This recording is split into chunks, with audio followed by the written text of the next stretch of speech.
बिस्मिल्लाहिर्रहमानिर्रहीम। अस्सलामुअलैकुम। Centre point सरा ज़यम मोहम्मद फ़हीम द खैबर पख्तूनख्वा और द पाकिस्तान पर सियासत के यो नवे पार्टी इजाफा उशवा और दगा पार्टी दा पाकिस्तान तहरीक इंसाफ पार्लियामेंटेरियन दगे पार्टी मशरबा परवेज़ खटक साहब भी और अगवी सरबा महमूद खान हम पदी के शामिल हुई द्वाणा पखवानी द पाकिस्तान तहरीक इंसाफ वज़रा आला पे खबर के नन दगे पार्टी बुनियाद के खुद और अगवी सरा दावी द दावे मुताबिक वो 50 खलक पदे के मौजूद हो वो 50 पार्लियामेंटेरियंस चाहे कि MPAs और MNAs द्वारा शामिल दी द पार्टी तरफ ना यो फहरिस्त हम जारी शो चाह द्रिदेश खलको आगे के तकरीबन वो कसानो इनकारों को चिदे के जमुंगा नुमश्ता हो मुंगदे के शामिल नहीं हो और आगे के यो गड़े कम चिद स्वात ना अरुणाचल पार्टी MPA वकार से दागनुम पे के शामिल हो नुअत कसान हो देखवा कम शुनो 25 कसान पर आगे फहरिस्त के शामिल हो और चिकम वीडियो में खतराला का आगे मुंगा गुरु तकरीबन से देश कसान आगे के पपे जंगलो रालल चे आओ दा पखवानी MPAs या MNAs दी कम चे दगा पार्टी के शामिल शिवी दी और आगे के 2 कसान द पाकिस्तान तहरीक इंसाफ ना निधि यो चिकम द कोहिस्तान ना मुंतखब शिव द मुस्लिम लीग काफ पर टिकट बांधे मुफ्ती उबैद साहब आगा हम पदे के शामिल शो और सितारा याज बीबी कम चे मख के ANP के वा और ब्या बलोचिस्तान अवामी पार्टी ता वोड़े दा आगा हम पदे के शामिल दा अगवी हम दगा इजलास के गडुन ओक नो दगा 2 कसान सरा दा देश कसान जोड़ीगी यो पके खटक से पखपला दे नो यो देश कसान नन दगा शादी हाल के नास्तु और 2 नवे पार्टी बुनियाद के खुद और पाकिस्तान तहरीक इंसाफ पार्लियामेंटेरियन नु में दगे पार्टी ला वर्क नन चिकरदा इजलास शोरो शो नोम दगा वाच आया देखिए ब मीडिया अलाउडियो का ना खैर मीडिया पर अलाउड न हुआ हो ब्याम दन ना पखपला वीडियोस रिलीज शू और आगा मखे तराल चिकम कम कसान पदे के शामिल दी लग आगा नमूना तासो मखे त एकदम टोलो ना पहला नुम हुआ कि परस खटक से पखपला हो और ब्या पसे पखवाने वजीर आला महमूद खान साहब पखवाने वजीर जंगलात इश्तियाक उमर साहब पखवाने वजीर हाउसिंग डॉक्टर अमजद अली साहब पखवाने वजीर लाइवस्टॉक मोहिबुल्ला से और वर्षा का मुंगा गुरु नो पखवाने चिकम द जेल खाना जात वजीरो द करकना मलक कासिम से पखवाने द बहाली व आबादकारी वजीर इकबाल वजीर से अनवर ज़ैब खान और वर्सरा बिया ज़हूर शाकिर साहब ज़ियाउल्लाह बंगश से गज़न जमाल अहमद हुसैन से पीर फिदा MPA आगाज़ गंडापुर एहतशाम जावेद नादिया शेर बीबी फलकनाज बीबी डॉक्टर आसिया असद बीबी इब्राहिम खटक साहब विल्सन वजीर साहब मलक वाजिद अरबाब वसीम शौकत अली साहब MNA चिकम द पेखौर नौ शेर अकबर साहब सालिम अहमद साहब इब्राहिम खटक नदीम ख्याल साहब याकूब शेख साहब और फजले मौला साहब दा पदे के शामिल दी चे दे कसानो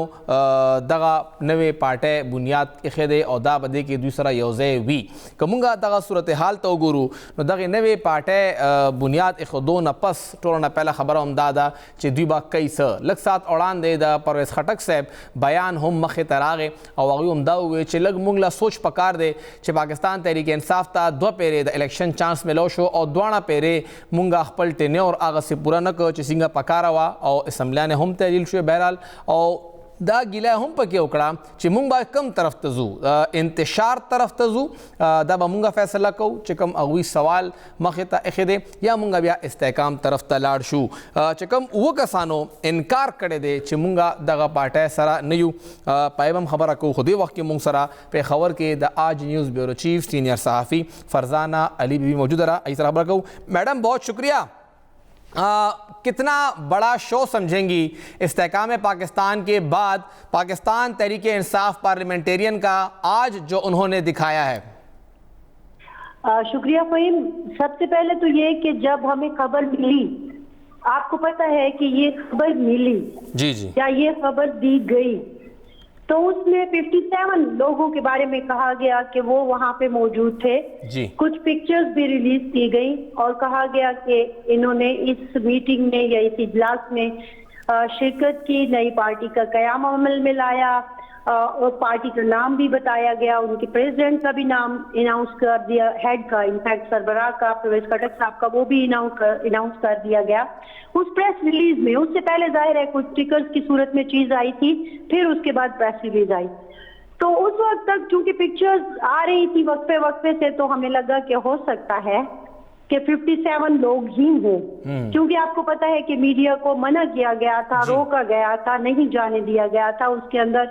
हाल के अंदर, बल्कि प्रेमिसेस में भी। और हमारे कुछ रिपोर्टर जो थे वो सड़क पर खड़े, जाहिर है एक रिपोर्टर है, आप उसको रोक नहीं सकते सहाफत करने से।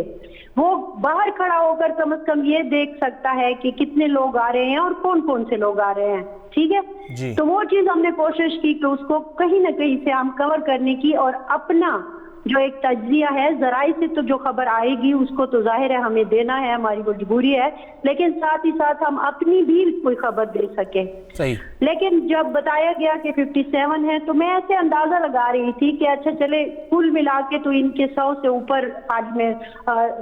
MPs थे खैबर पख्तूनख्वा असेंबली में, जिनमें के एक और पार्टी भी शामिल थी। तो अगर हम वैसे देख रहे तो मेरे ख्याल में 98, 96 बनते हैं। कितने 97 लोग थे। 97 लोग थे, ठीक है। अगर उसमें 57 आके परवेज खट्टर साहब के साथ बैठ जाते हैं तो मेरा ख्याल में एक अच्छा मूव था। उस वक्त तक मुझे ये लगा कि ये एक अच्छा मूव था, एक अच्छा शो है, चलो उन्होंने कर लिया, उन्होंने शो कर दिया कि हाँ मेरे साथ भी कुछ लोग हैं, क्योंकि काफी देर से ये बात चल रही थी, कुछ महीनों से, कि आज ये होगा, कल वो होगा, लोग जा रहे हैं, लोग नहीं जा रहे हैं, इस तरह की चीजें सामने आ रही थी। लेकिन जब 57 का फिगर आया और कुछ पिक्चर्स आए, फिर महमूद खान साहब को देखना मेरे लिए वाकई सरप्राइजिंग था। अगरचे कुछ लोग कह रहे थे कि सवात के जो MPs हैं 5 के नाम लिए जा रहे थे, जिसमें महमूद खान साहब भी शामिल थे, सुबह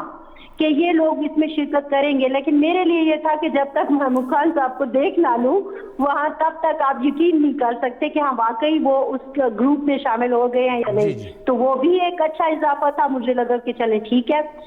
कोहाट से एक साहब थे, बहुत ज्यादा कहा करते थे कि चेयरमैन साहब के बगैर जिंदगी मुमकिन नहीं, वगैरह वगैरह, उनको भी देखकर बड़ी हैरत हुई। 2-3 और भी नाम है जो बड़ा अजीब सा लगा था। बहरहाल, लेकिन इश्तियाक उर्मन को देख के आप कितनी खुश हुई? इश्तियाक उर्मन? नहीं, मैं तो कोई खुशी और गमी के 96 में पेशावर में जो पहला जलसा किया था इमरान खान ने, तो वो इश्तियाक उर्मन साहब के हुजरे में किया था। अच्छा, मैं खुशी गमी की कैफियत से इसलिए नहीं आपको बता सकती क्योंकि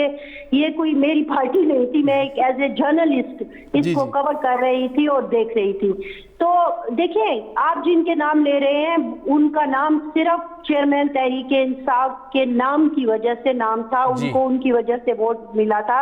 अक्सरियत ऐसे लोगों की है तहरीक इंसाफ में, मतलब अगर मैं कहूँ कि 70% ऐसे लोग हैं तो ये शायद गलत नहीं होगा। बहरहाल, लेकिन जब वीडियो आई और हमने लोगों को गिनना शुरू कर दिया और हमारे पास पिक्चर्स जो भेजी गई थी उनकी तस्दीद आना शुरू हुई, तो वो वाकई हमारे लिए काफी सरप्राइजिंग था कि एक शो आपने इतना छुपा के किया, आपने मीडिया को अलाउड नहीं किया, आपने प्रेस कॉन्फ्रेंस नहीं की, एक अजीब से तरीके से एक प्रेस रिलीज और कुछ पिक्चर्स आ गई, और अब जब वीडियो आई है तो आपने 31 कहा, मेरा भी यही ख्याल था कि कोई 32-33 लोग हैं। जी मैडम, तकरीबन तो 31 जो नाम मैंने देखे 31 टोटल थे, उनमें से 2 लोग तो पीटीआई के थे भी नहीं, मुफ्ती उबैद साहब मुस्लिम लीग काफ के, और साथ ही सितारा याज बीबी आई थी, और 4 रिजर्व मेंबर भी थे, 3 खवातीन और 1 अकलियत के। तो 24 लोग बेसिकली वो थे जो कि इलेक्शन लड़ के जीत के आए थे। ठीक, लेकिन जाहिर है वो जो रिजर्व भी सीटों पर आए थे वो भी तहरीक इंसाफ के ही MPs थे, तो उनको भी हम गिनेंगे। तो फिर मेरे लिए थोड़ा सा अजीब सा हुआ कि मैं ये तज्जिया करना, आप थोड़ा सा फिर वो जो हमने कहा कि 57 और ये, तो वो हमें ऐसा लगा कि रिवर्स होना पड़ रहा है कि नहीं, ये तो बहुत थोड़े लोग थे, ये तो शो कामयाब शो नहीं था। और फिर ऐसा शो कामयाब कैसे हो सकता है कि जब आप उसको छुपा रहे हैं? इसका मतलब है कि आप मीडिया को एक्सेस नहीं दे रहे हो उन लोगों तक जो आपके साथ इस वक्त बैठे हुए हैं। अच्छा, उसमें एक और इंटरेस्टिंग बात हुई कि जिनकी बेल हुई है वो भी थे। अब मैं क्या कहूँ, अभी गिरफ्तार हुए हैं, बेल नहीं हुई, जो आज सुबह पकड़े गए शाह फैसल साहब, वो भी थे। और जिनकी बेल होते होते रह गई, जिनकी बेल हुई,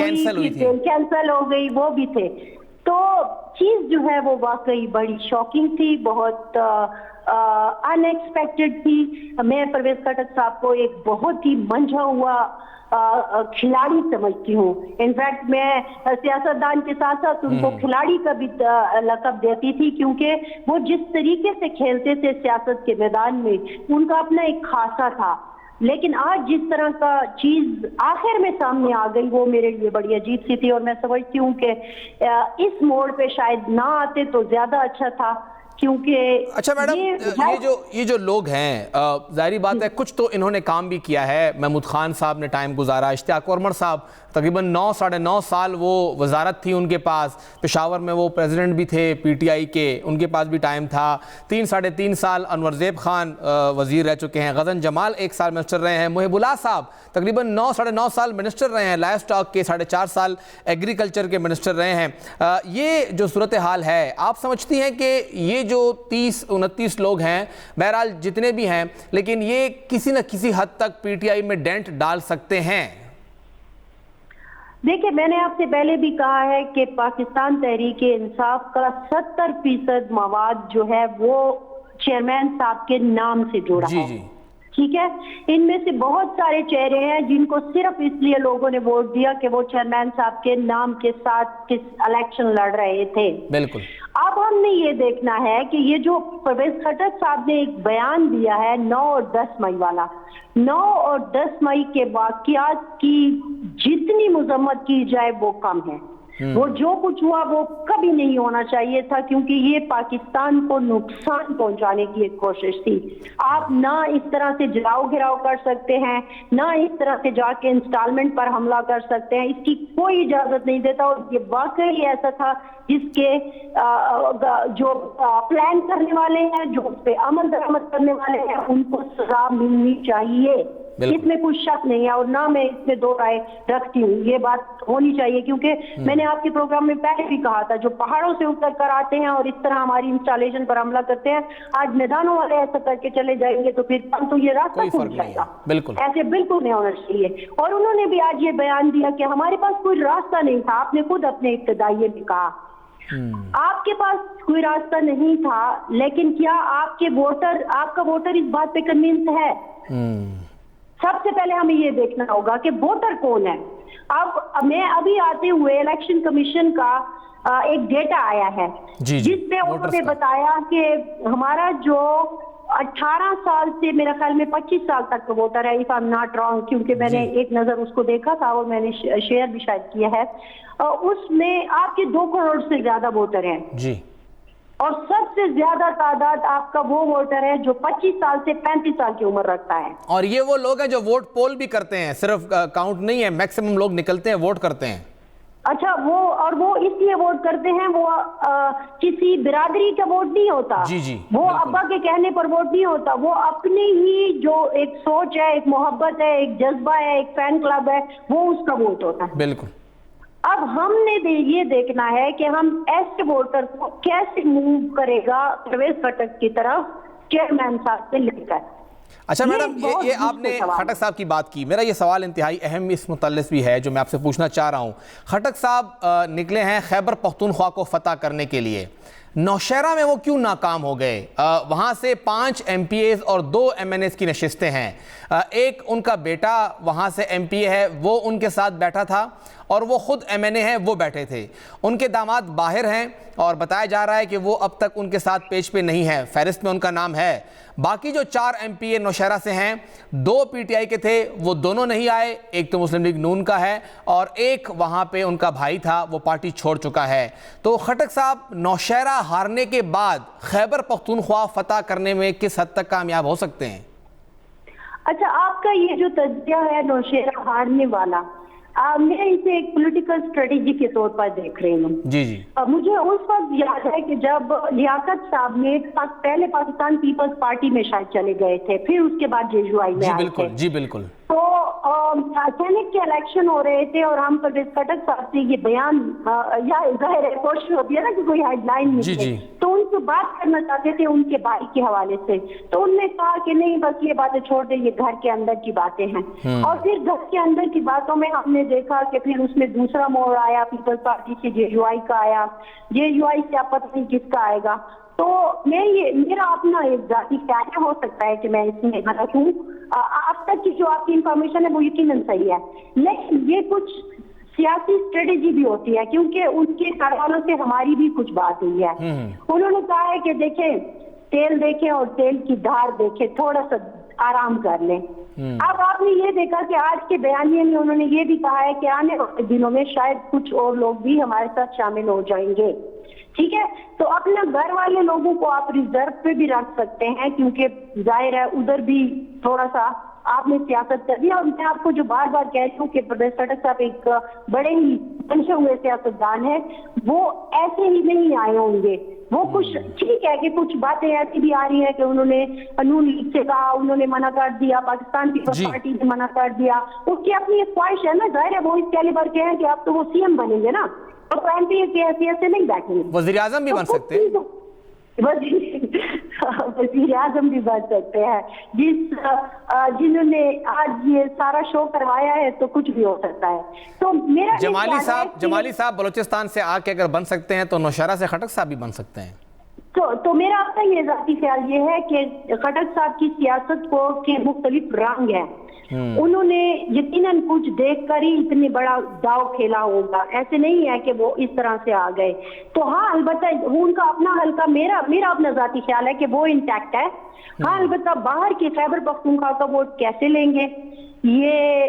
आपको पता है 70 से अब तक वोट कैसे लिए जाते हैं। इसके बाद मैं कुछ नहीं कहना चाहती। बहुत बहुत शुक्रिया फरजाना अली बीबी और सिंह आवी जिक्र कचे खटक से खुदा खसान औजैकल हो सगटा मुतासर कन शो नवा दादा ही तजदिया वा चे वो 50 अवी याद कड़ियो वो नवी या 95 MPAs आगे के वो 50 ऑर्डर ख नंबर हो तकरीबन निम न ज़्यादा पार्टी आई सारा दा वो खबर खो द निम न हम कम तराला तकरीबन 30 कसान लका 30% खौशा जोड़ेगी, 30 या 32% लका द्रेव के यो कस दूसरा लाड़ 2 कसान उस अमल तव लाड़ दी दा यो घट तादाद दे मतलब 66 ना 70% पार्टी उस अमल तक के वाला दा और की दीशी मुमकिन दा चे कला खटक से अबदा खबर कंटिन्यू की पार्टी में खिताबूजी और सिंह इन जिक्र मुक ची मुंग बाजान सरा नोर कसान हम दे के शामिल नो बिया अविता नोर खलक हम मिलो शीला इलेक्शन के डेर वक्त उस बती पला पार्टी रजिस्टर कई बिया दागी मंशूर मखे तरा दी डेर कार बदे की उसकी और बिया फुल फ्लैज द पार्टी जलसे बम की पहले न जलसभा चर्त की एन मुमकिन नौखार की या पस्वात की उशी अले बही पता लगी चिदा सूरत हाल से बहरहाल नूर पदे पार्टी के सुमर दम खमखकारी और नए शो हवाले सरबा नूर खबर हम को हुए वड़शन दमेना पस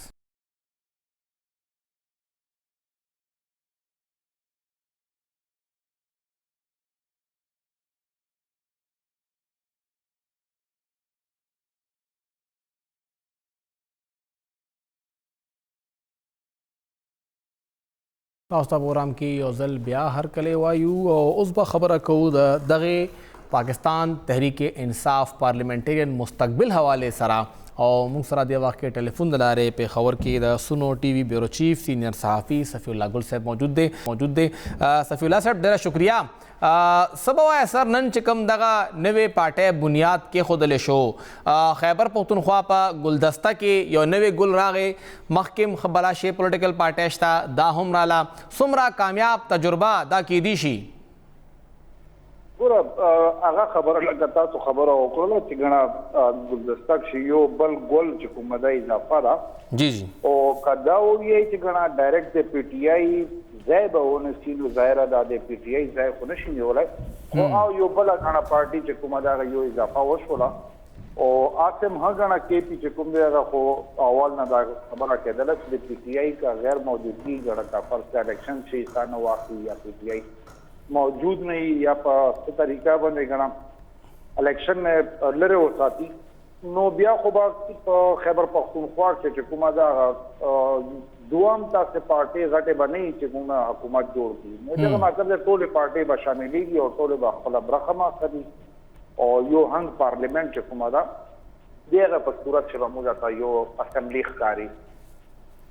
او دا چې کوم نن کسان راغونډ شوي دي سر څه به وایې څومره انفلوئنشل دا کسان په خپلو علاقو کې دي او چې کومه یو بیانیه ده چې دوی خو خپل ووټ نه و دا خو صرف د پارټۍ چیرمین و د عمران خان د په نوم باندې ووټ میلاوېده دا خلک به سم نشي کولی دا بیانیه څه حده پورې صحیح ده او څه حده پورې دا خلک خپل وزن لري تاسو هم ګڼه نن ټوله ورځ دغه قتل او هغه خلک موږ هم لټول چې په دغه کې کوم تاسې کسان کېدی شي نو یو دوه نه علاوه ګڼه په یو هغوی نه چې د یو لاس د څو ګوتې باندې شمارلی شي چې په مشکله څو کسان به تاسې دي چې دغه په باره کښې ویلی شي چې هغه څه نه څه به خپل ووټ بینک وي خو د نور خو چې څومره دي دغه خو د پی ټي آی که موږ وګورو 2013 او 2018 یا الیکشن چې کوم خالی هغه یی نه چې بدلې ته ګڼه عمران خان ته چې کوم ووټ لګېدلی و نو د هغه په صورت چې دغه اسمبلۍ ته رارسېدلي دي نو اوس که د عمران خان غږ نه لرې کړي نو په خپله علاقو کښې وګورئ چې د هغې خلکو څومره غا دی ښه سر ته چې کوم دې وخت کې موږ ګورو چې ټیک ته د پی ټی آی پاپولرټي شته خو د پرویز خټک ډیسیژن میکینګ به هم ډېر زیات مهم و چې کله خټک صاحب په پارټۍ کې و خو وزیر دفاع شو او هیڅ قسمه د هغه انفلوئنس نه نو خیبر پښتونخوا کې ډېر زیات حالات خراب و ګډوډ و کنټرول نه و او د پارټۍ اخرنۍ شپږ اوو میاشتو کې دننه چې دوباره کله خټک صاحب له کمانډ ورغی نو پارټي بیا راغونډه شوه او لږ زور کې هم ښکاره شوه څه به وایې خټک صاحب نه پس آیا پی ټي آی کې دننه څوک شته چې هغه پی ټي آی سنباله کړي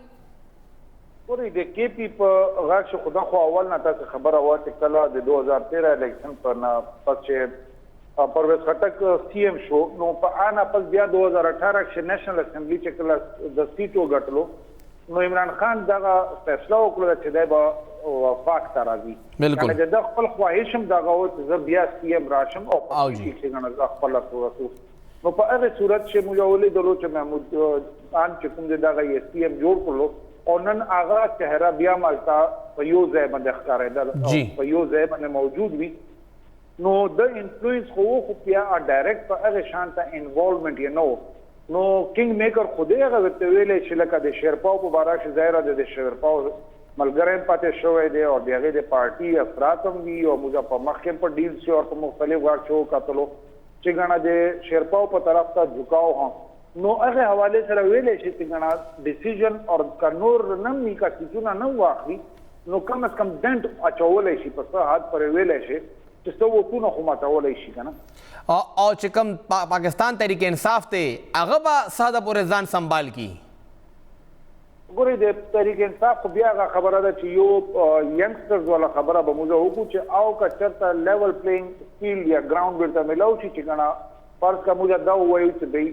یو الیکشن ګڼه تاسو وشي چې په هغه غیر جانبداري نو په هغه صورت چې خو ویلی شي چې ګورئ په نورو پارټیانو په نسبت باندې یو پی ټي آی دا دی چې ځوانانو په هغې کښې تعداد زیات دی او ووټر یې چې کوم دي هغه ځوانان دي او یو جے یو آی دا ویلی شي چې د هغې چونکې د مدرسو سره تعلق دی او د هغه د حوالې سره نو د هغه هم ځوانان دي درېیمه پارټي چې کومه ده هغه جماعت اسلامي ویلی شي چې په څه حد پورې خو هغه بیا اوس د خپلې حصې دي علاقې چې مخصوص دي دغه یو پی ټي آی تاسې وه چې هغه تھرو آوټ کې پي ګڼه غوه نو په هغې صورت چې ویلی شي چې ګڼه تاسو ته سر اے این پی ته پارټي ښکاري نه دغه ټوره مقابله کې دننه بالکل سایډ ته ده اے این پي ګورئ اے این پي خپل ځان سره ډېرې زیاتۍ هم ګڼه که وګورئ ډېر ښه کسان په اے این پي شوي نو د هغې ډیسیژنس ته تاسو وګورئ چې میا افتخار یې بیک ګراؤنډ په شاته یې واچولو په شیر بلوچ چې کوم وختونو کښې د اے این پي سره خپل غاو نو په هغه ټایم هم د دوی د وزارت اعلی باندې هم ګڼه مسلې وې نو بیا په خپله په مردان شو وګورئ چې اے این پي څه پوزیشن اوس پاتې شو په چاقدانه ګڼه خپل وګورئ چې ګڼه ایم ال ولي ګڼه خپل سیټ یې وبیللو ټولو پارټیانو سره یې مونه ګټه او نو دا هغه شیونه دي چې که تاسو دا وګورئ او سیټ ایډجسټمنټس باندې چې کومه ده راتلونکي الیکشن هغه ګڼه که څه اکثر بیا څه چینجز پکښې راشي خو که هر یو پارټي خپل انډیویجول یایي چې زه کینډیډیټ دروم نو بیا خو ډیره مشکل ښکاري چې غواړي یو پارټي به پتا ته پوزیشن شراشي کیږي چې څو زرو نه زیات غنا وونه واخلي سر کوم ګورو چې کوم دغه نوې پارټي مخه تراله پی پی پی پی ټی آی پارلیمنټریان پی پی پی پارلیمنټریان هم پاتې شوی وخیر دغه پارټي کې دنه زیاتره خلک د عمدغه علاقو دي چې کوم ځای کې د جے یو آی او مقابله ان پی سره هم دا او ان پی چې کوم دی وخت کې سپیس ته صدا خلک هم وي چې د هغه نورم شرنګ شي ایته نورم خطر وي چې دا کسان مخه تراشي سبا وای پی ټی آی د لپاره خو دا یو نوې تھریټ شته چې دا خلک ال تلاړل د جمعیت لپاره ان پی لپاره هغه د لپاره څومره غټ تھریټ جوړی دي شي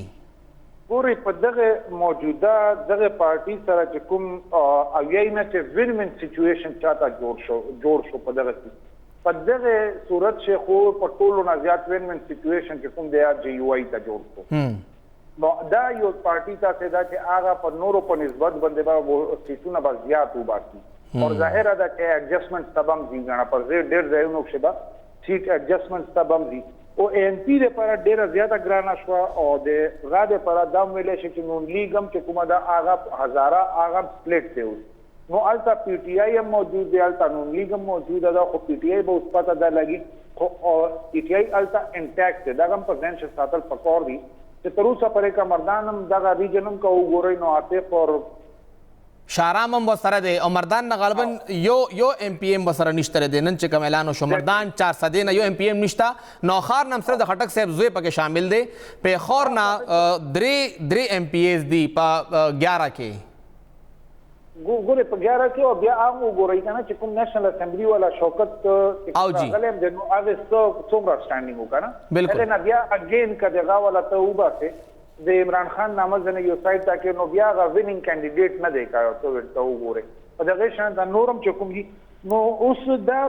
یو خو دغه ته وګورئ چې پی ټی آی پارلیمنټریان چې کوم دی اوس ریان نن یې خالی خبر راغلی دی چې به اجلاس او شو پارټي لانچ ولا اورغاش وا نو ورسره چې کومه دا یو خو الیس ته وګورئ چې دوی دغه دوا کړي چې موږ 57 کسانو نو الیس څومره کسانو لیست دی دو 33 کسان دی هغه کې اوس په هغه 33 شم ته وګورئ چې تر اوسه پر په سوشل میډیا باندې ما په غا باندې د نه زیات کسانو چې کومه دا و کسان زر و کسانو ویډیوز امراله اډیو امراله چې موږ دې کې نه یو ویډیو راغله د دوه ایون د تاج چې کومه دا دیغه بیان راغی اچھا په دغه شانته د غام غنا بیان راغله د مس ذوالفقار چې کومه دا دی هغه ساجد ذوالفقار به پکټ باندې پرتر هسپتال کې دا اډیو بیان راغی نو په دغه شانته بداغه چې کوم دی د وګورئ نو بیا دغه فکر کوم ځای ته راشي کنه نو اگین چې موږ لکه تاسو وایي چې پاکستان تحریک انصاف پارلیمنټریان نه اوه کسان لاړل لانچینګ سره د لانچینګ سره اوه کسان چې کوم دی دغه خپل غاغا کړی نو تنځ نه چې ووم دغه ته وباسه نو ایون دن بیام غنه ته یو کوشن هم ورکې نو میکسیمم دغه 2024 والا فیګر دغه راتلونکي ورځ کې به نور بم کلیر کیږي او هغه کې سلور ریزرو ممبرز هم 3 فیمیل یو ماینورټي لکه اوس دغه شمولیت پښو کولو ستارایات پښو کولو جی ستارات به پکې شامل دي هغه د الیکشن کینډیډیټ خو نه دا خو د وومن سیټ باندې بارازي بالکل هغه هغه ډیپند کوي چې څومره سیټونه غنا په الیکشن چې جنرال سیټونه اخلي نو په دغه شان دا که تاسو وګورئ دغه ولم چې کوم دي د پنجاب چې کوم دي استحکام پاکستان پارټي اول راغله نو څلنا زیات کسان د دوام او خلک موجود هم دي خغټ پروګرام اوس وری مو کتل چې هغه غنا شرین پر څومره کسان خالی اکټیو دي څو کسان خالی په ټویټر باندې اکټیو دي یا په ټي وي باندې ښکاری نو دغه پارټي راتلونکي ورځ کې په پته لګي چې آیا د څومره کسان دغه پښه واقعي چې کوم دي موجود دي یا چې کوم ارست لکه په ټویټر باندې غنا ډېر سوشل میډیا اکټیو دي او مختلف کې په خبر شم چې کوم دي ګروپونو چې ډېر اکټیو چې دوه ورځې اول په هنګونه دوه ام پی ایز ارست شول او هغه چې کومه د عدالت جوډیشل کسټډي ته پولیس ته ورکړل هغه چې کوم د نن دلته په اجلاس یو خو سر نن سحر لا الته گرفتار شو عدالت ته بوم نه ته دی خو راوسته شاه فیصل صاحب ایگزیکټلی نو دا هغه شیونه دي چې ګوري د پریشر او دغه سره د وخت سره به دا نورم کلیر کیږي آیا پی ټی آی په بارا چې کوم موږ خبرې کوو چې هغه کیسز چې کومه د عمران خان باندې چې کوم کیسز یې فیصله راشي نو هغه سره به ډېر شونه به راتلونکي سر زما بل سوال هم دغه چې ټیک تا پی ټی آی پارلیمنټریان خوراغه खो कचरे तोशाखाना केस के दन ना इमरान खान साहब ना अहल कीगी और बिया आगे ना पस द पार्टी बाएं चकम ऑलरेडी रेफरेंस दायर शवे दे सुप्रीम कोर्ट के पार्टी बैन कीगी नो आगे सूरत हाल के बिया पीटीआई पार्लियामेंटेरियन चरता वाला दा और कचरे दा द्वाण कानून न कीगी और पीटीआई इंतखाब के हिस्सा अखली नो बिया पीटीआई बमुकाबला पीटीआई पार्लियामेंटेरियन दा चरता वाला दी यो खुदा के पीटीआई वर्सेस पीटीआई पार्लियामेंटेरियन अगर शांता नखकारी पीटीआई वर्सेस द रेस्ट कारी का इलेक्शन हो लिया गाओ नो दगा नोरे पार्टियां ने बतौल दे अगर अगेंस्ट बात कुमादा जाहिर दा एडजस्टमेंट्स बा कई इल्हाक बा कई और दे यो बल कुमक बा कई नो अगर सूरत से पीटीआई का प्रॉपर इलेक्शन लिया देगा वाला वो शो नो दगा यो खुद दाला पड़ते द्वेम चकुमा तासो दे रा खबर आओ कुला चिगना आया दे दो इलेक्शन का पीटीआई या तो खाने वाला नो का आगा नो शुलो नो डेफिनेटली बिया को पीटीआई इलेक्शन दे पर बिया याद नवी नाम सर राजी या नवी का सर राजी इमरान खान हम चिका फर्ज करना अहल शीलिया गाशी नो बिया पीटीआई सरा अहल शांता का सन खो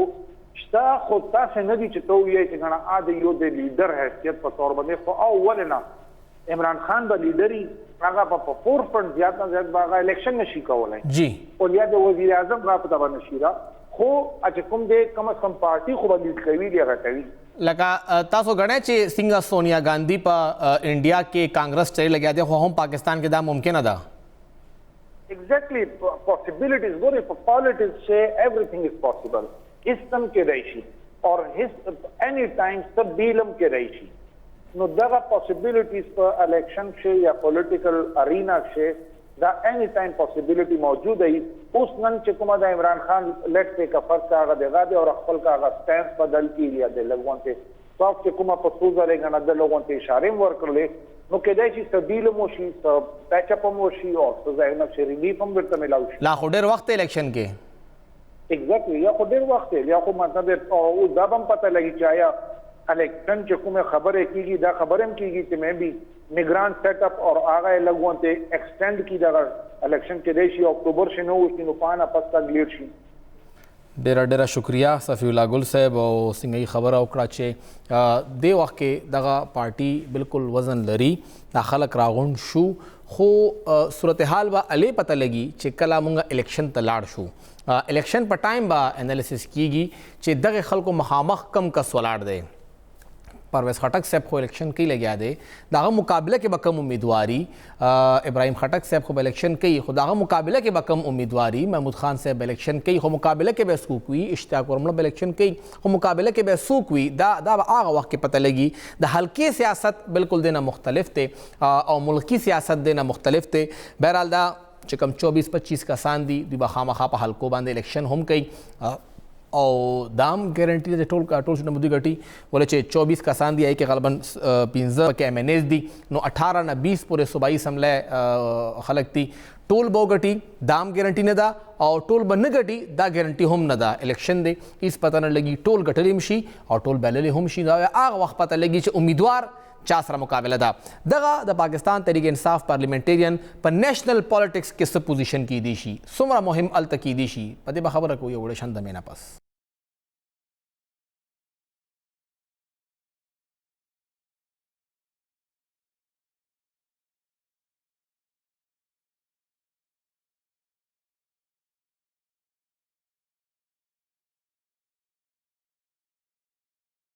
प्रोग्राम के बिया हर कले वाई और बम खबर कहू द पाकिस्तान तहरीक इंसाफ पार्लियामेंटेरियंस पर नेशनल पॉलिटिक्स के कम ज़्यादा सुमरा किरदार दे और सुमरा असर लरलिशी पदे खबर कहू दे वक्त के मुंगसरा सीनियर साफ़ी तज्जियाकार और GTV के एंकर पर्सन तंजीला मजहर भी मौजूद रहा। मैडम बहुत शुक्रिया हमें वक्त देने के लिए। एक तो ये कि काफ़ी लंबा इंतज़ार कराया खटक साहब ने हमें भी और शायद आप लोगों को भी, और पार्टी बहुत टाइम से कहा था कि बन रही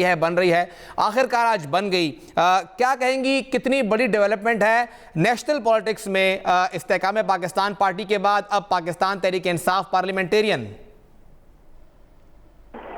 बहुत शुक्रिया फहीम साहब। देखिए, बहुत बड़ी डेवलपमेंट तो है पाकिस्तान के सियासी मंजरनामे में। 2 नई जमातें उभर के आई हैं और चूंकि खटक साहब के साथ एक बड़ी तादाद में लोग आ रहे हैं और हमारे जराए का ये दावा है कि ये तो अभी पहली बार जो लोग आए वो हैं, इसके बाद बहुत सारे और लोगों ने भी आना है।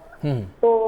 अगर इस जमात का साइज बड़ा होता है, सिर्फ नंबर्स की बात नहीं है। आप जानते हैं खैबर पख्तूनख्वा की सियासत को मुझसे बेहतर कि खैबर पख्तूनख्वा की सियासत के बड़े लोग अगर परवेज खटक साहब के साथ शामिल होते हैं तो इस पार्टी का रसूख ज्यादा होगा।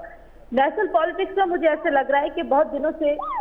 मैं बहुत सारी डिस्कशंस में ये सवाल उठा रही थी कि पाकिस्तान में अगर पाकिस्तान तहरीक-ए-इंसाफ आइंदा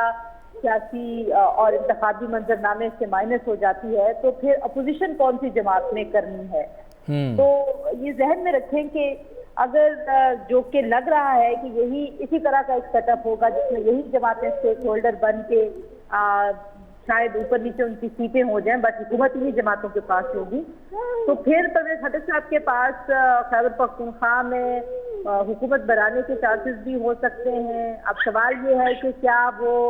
अब पाकिस्तान तहरीक इंसाफ का वोट लेके आ पाएंगे या नहीं लेके आ पाएंगे। आप जानते हैं कि अभी भी खान साहब और उनकी जमात ये दावा करती है कि पीटीआई जो है वो मकबूल तरीन जमात है। आज ही मैं बैरिस्टर साहब का बयान देख रही थी, जो तर्जुमान है, वो कह रहे थे कि ये सिर्फ जो है वो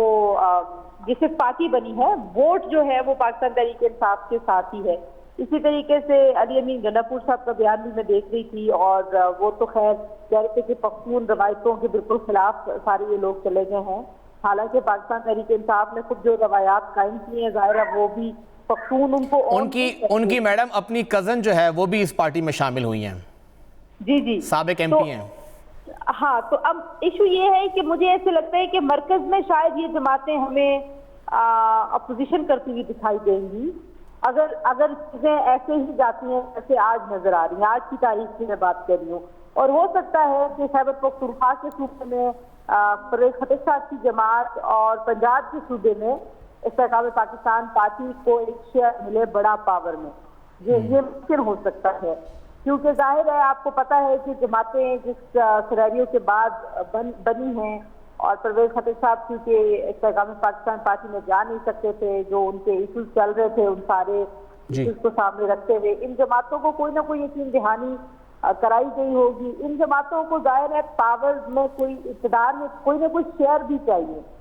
मेरा नहीं ख्याल कि ये लोग जो हैं वो सिर्फ अपनी सियासत करने के लिए अलग जमातें बना के आए हैं, बल्कि अपने सियासी मुस्तकबिल के लिए आए हैं। क्योंकि अगर सिर्फ सियासत करनी होती, बयानबाजी करनी होती तो वो तो खान साहब की टूटी फूटी पार्टी में रह के भी हो सकती थी, लेकिन अब उसके हालात यकसर बदल गए हैं। अब देखिए, ये आप बेहतर बता सकते हैं या खैबर पख्तूनख्वा की सियासत बेहतर बता सकती है कि कैसे वोटर इस चीज को देखेगा। क्योंकि जितना भी इशू हुआ 9 मई से पहले की बात करूंगा बाद में, मेरी जो एनालिसिस है वो ये है कि पाकिस्तान तहरीक इंसाफ की जो फुटप्रिंट है वो सबसे ज्यादा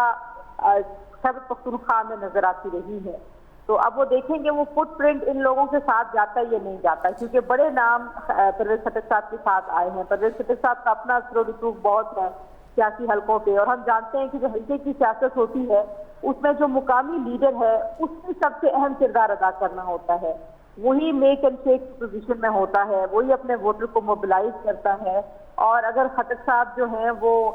उस वोटर को मोबिलाइज कर लेंगे जो काफी अरसे से खान साहब के असर में है और खान साहब को अपना हीरो समझता है, तो वो एक बहुत बड़ा सेटबैक होगा खान साहब के लिए, उनकी जमात के लिए। अच्छा मैडम, नून लीग बहुत कोशिश कर रही है खैबर पख्तूनख्वा में अपने फुटप्रिंट बनाने के लिए। आप जानती हैं आज से कोई 26 साल पहले सरदार मेहताब यहाँ पे वज़ीर आला थे और उसके बाद नून लीग कहीं करीब भी नहीं आई है कि हुकूमत बनाने के लिए यहाँ पर आए। लेकिन इस बार बताया जा रहा है कि नून लीग बहुत कोशिश कर रही है और परवेज खटक साहब के साथ काफ़ी राब्ते हुए थे, हत्ता कि बात बिल्कुल एंड तक पहुँच गई थी। कुछ इतलात हैं आपके पास कि खटक साहब क्यों फिर नून लीग शामिल नहीं हो सके वहां पे, उन्होंने क्यों एक्सेप्ट नहीं किया उनको और नई जमात उनको बनानी पड़ी? देखिए, जैसे मैंने पहले कहा कि इस मुल्क पे किसी ना किसी ने अपोजिशन भी करनी है और कुछ जो पावर शेयर अब होगी, जो सिनेरियो पाकिस्तान का मौशी बना हुआ है उसमें आपने बार बार ये बात सुनी है कि नेशनल गवर्नमेंट की बात होती रही है और एक मिसाकी मईशत की बात हो रही थी। तो मुझे तो ऐसा लग रहा है कि ये एक पावर शेयर का फार्मूला ऐसा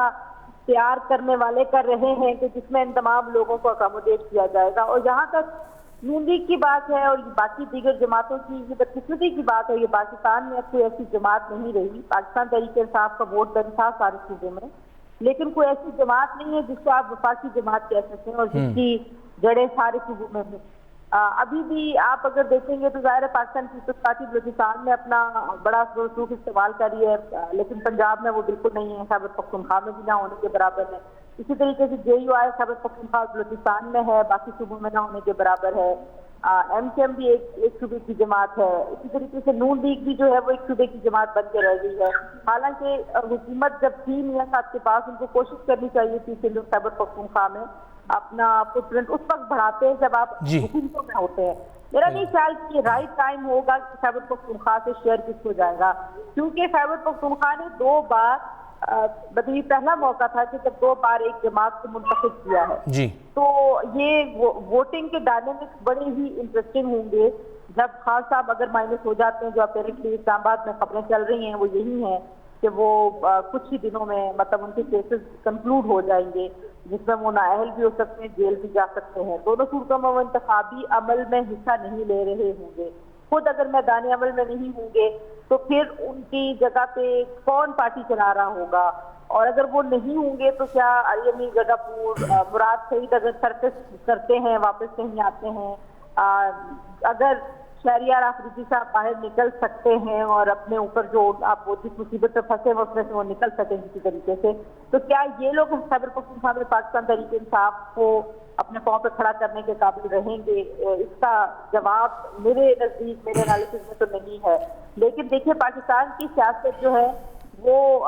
नेटफ्लिक्स की सीरीज की तरह बदलती है, लम्हा ब लम्हा बदलती है। तो हम इतने सारे महीने पहले का एनालिसिस आपके सामने रख रहे हैं, जब इंतखाबात होने जा रहे होंगे और खान साहब की सियासी मुस्तकबिल का फैसला हो चुका होगा, उसके बाद दरअसल पता चलेगा कि कौन सी जमात को कहाँ पे प्लेस किया जा रहा है। फिर पता चलेगा कि ये अगर किसी ने बिसात बिछाई हुई है तो इससे कौन क्या चाले चलेगा। मैडम जो आपने बात की, थोड़ा सा इसके ऊपर मैं आना चाहूँगा कि कौन लीड करेगा।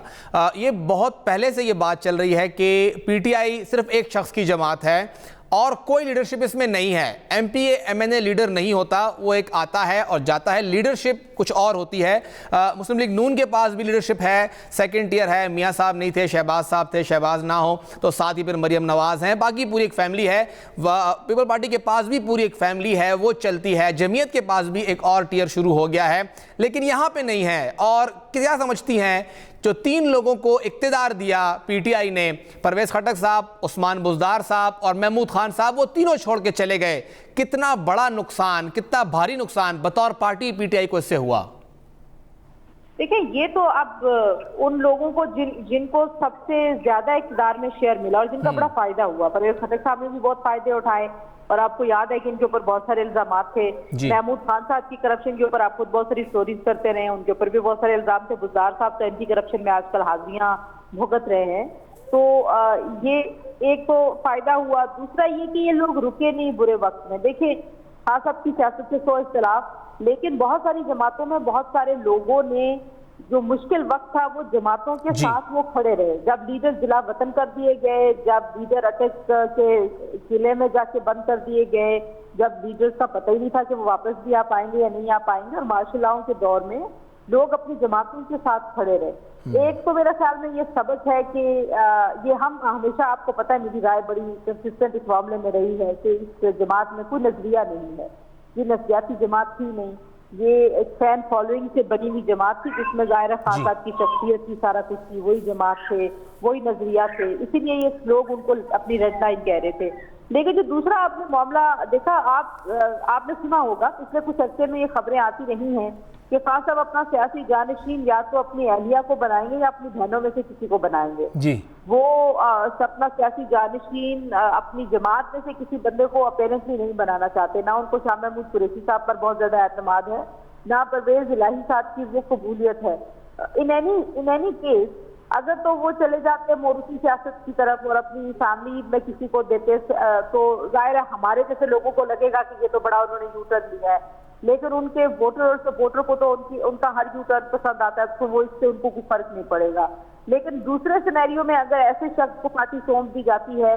जहां पे खान साहब की मुकम्मल इंडोर्समेंट नहीं होती या खान साहब खुद कन्विंस नहीं होते कि ये बंदा उनके बाद भी पार्टी चला सकता है, तो वहां पे फिर उनका वोटर भी नहीं कन्विंस होगा। आपने देखा है कि परवेज इलाही साहब को जब गिरफ्तार करने के लिए उनके घर पे रेड किया जा रहा था, तो पाकिस्तान तहरीक इंसाफ की तरफ से किसी किस्म का कोई एहतजाज, कोई उनके वर्कर्स की तरफ से कोई चीज नहीं हो रही। इसी तरीके से शाह महमूद कुरैशी साहब भी अभी तक गुफ्तगू कर रहे हैं, वो इस वजह से सेक्शन से पीटीआई के वोट बैंक के अंदर के वो अभी खान साहब के सिपाही बन के खड़े हैं और पीटीआई के प्लेटफॉर्म से सारी बातें कर रहे हैं। जब वो अकेले पार्टी चलाने की कोशिश करेंगे तो उस वक्त क्या सिनेरियो बनेगा, ये भी एक बड़ा सवाल है। कुछ ऐसे भी लोग हैं जिनका बाकी किसी जमात में उनके लिए कोई जगह नहीं बन रही। आपको पता है कि खैबर पख्तूनख्वा में भी कुछ लोगों ने, एक ने शायद पाकिस्तान मुस्लिम लीग पीपल्स पार्टी ज्वाइन की और एक ने JUI जो है वो ज्वाइन की है। लेकिन मुझे जाती तौर पर ये लगता है फहीम कि ये जितना कुछ भी अभी हो रहा है, ये इंतखाबात के वक्त तक सारी जमातें क्लूलेस हैं। उनको ये समझ नहीं आ रही कि आखिर खान साहब का सियासी मुस्तकबिल क्या बनेगा। अगर खान साहब मैदान में रहते हैं या PTI एज ए पार्टी मैदान में रहती है, तो फिर तो जो वोट है या वोट जो मौजूद है और जिसका दावा PTI मुसलसल करती है, और जाहिर है PTI ने एक बहुत पॉपुलैरिटी का भी रूज देखा है, तो उनका वोट बैंक तो है, वो तो वैनिश नहीं हुआ, लोग उनकी सपोर्ट बेस तो है, तो वो सपोर्ट बेस फिर PTI की तरफ ही देखती रहेगी। अब सवाल यही उठाया जा रहा है कि क्या PTI किसी फॉर्म में सामने रहेगी, क्या ये जो धड़े बन रहे हैं इनको PTI के धड़े कहना चाहिए। लेकिन आप तो देखिए ये जो परवेज खटक साहब का धड़ा है, अब ये PTI का धड़ा नहीं रहा। वो बेशक PTI पार्लियामेंटेरियन नाम रखें, लेकिन अब ये बात वाजे हो के आ गई सामने कि परवेज खटक साहब आप PTI का हिस्सा नहीं रहे और वो अलग हो गए। और ये जो PTI का वोटर है वो सिर्फ उस धड़े की तरफ देखेगा जो PTI के साथ अलाइन लोग होंगे, और PTI उस वक्त कितने लोग रह जाएंगे। हमारे पास जो खबरें हैं, आप देखें कल भी कुछ लोगों ने छोड़ा, हर रोज ही कोई ना कोई ऐलान कर रहा होता है कि हम पार्टी छोड़े। हमारे पास जो खबरें वो यही है कि 2, 3, 4 लोग रह जाएंगे। इसके अलावा इलेक्शन के वक्त तक, जब तक वो वक्त आएगा इलेक्शन का, तब तक पाकिस्तान तहरीक इंसाफ के अंदर कुछ चंद लोगों के अलावा कुछ बचेगा नहीं। आपको पता है कि इलेक्शन एक बहुत बड़ी एक्सरसाइज है। आपने टिकट देने होते हैं, आपने हल्के पूरे को संभालना होता है, आपने इलेक्शन की मुहिम चलानी होती है, और सबसे बड़ी बात भी कि उसके लिए बहुत सारे अखराजात की जरूरत होती है। बेशक हमारा इलेक्शन कमीशन ये कहता रहे कि आप ज्यादा से ज्यादा इतना खर्च कर सकते हैं, कम से कम इतना खर्च कर सकते हैं, लेकिन ये हम सभी जानते हैं कि उस हद से कहीं ज्यादा लोग खर्चा कर रहे होते हैं। एक जलसे पे लाखों रुपए खर्च किए जा रहे होते हैं। तो खान साहब के पास अभी इस वक्त ऐसी सपोर्ट नहीं है। इसी तरीके से जो उनकी इंटरनेशनल कम्युनिटी से जो सपोर्ट है और बाहर से जो उनके फंड जाते थे, आजकल वो मामला भी उनका खिटाई में पड़ा हुआ, उनके ऊपर मजीद संगीन इल्जाम लग रहे हैं। और मेरा ख्याल है कि रियासत इस मामले में भी मजीद स्क्रूटनी करेगी और उनके लिए वहाँ पे भी मामला बड़े तंग हो जाएंगे कि जो ओवरसीज पाकिस्तानी जो उनकी सपोर्ट करने की कोशिश करेंगे फाइनेंशियल, वो भी नहीं हो पाएगा। लेकिन जो सबसे बुनियादी उनके लिए इशू होगा वो ये होगा कि उनके पास इतने लोग नहीं बचे लीडरशिप रोल में जो उनकी पूरी इलेक्शन कैंपेन को चला सकें, जो पूरा का पूरा एक जाहिर है इलेक्शन तो किसी न किसी बयानिया पे किसी मुहिम के तहत चलता है। और खास आप जो है इस वक्त वो बयानिया लेफ्ट हुए हैं, 9 मई उनके गले में पड़ा हुआ है, और 9 मई के बाद उनका कोई ऐसा लीडर भी नहीं नजर आता कि जो कोई मुतबादल बयानिया बना के 9 मई से अपनी जान छुड़ा के पाकिस्तान तहरीक इंसाफ को थोड़ी सी स्पेस दिलवा पाए। हमने सुना कि बहुत कोशिश की गई एस्टैब्लिशमेंट से रास्ते बहाल करने की, थोड़ी बहुत स्पेस लेने की, लेकिन अभी तक वहां से किसी किस्म की गुंजाइश नहीं निकली। तो अब ये मामला है, इस मामले में आप देखिए कि ये कितना बड़ा सेटबैक है पाकिस्तान तहरीक इंसाफ के लिए कि वो जो उनका गढ़ समझा जा रहा था खैबर पख्तूनख्वा जी, और वो उनके हाथ से आज निकल गया है। प्रैक्टिकली आज PTI के हाथ से खैबर पख्तूनख्वा निकल गया। आप देखें, आप देखकर बता सकते हैं कि वहाँ पे सेकंड टियर की लीडरशिप कोई ऐसी एग्जिस्ट करेगी या उभर के आएगी सामने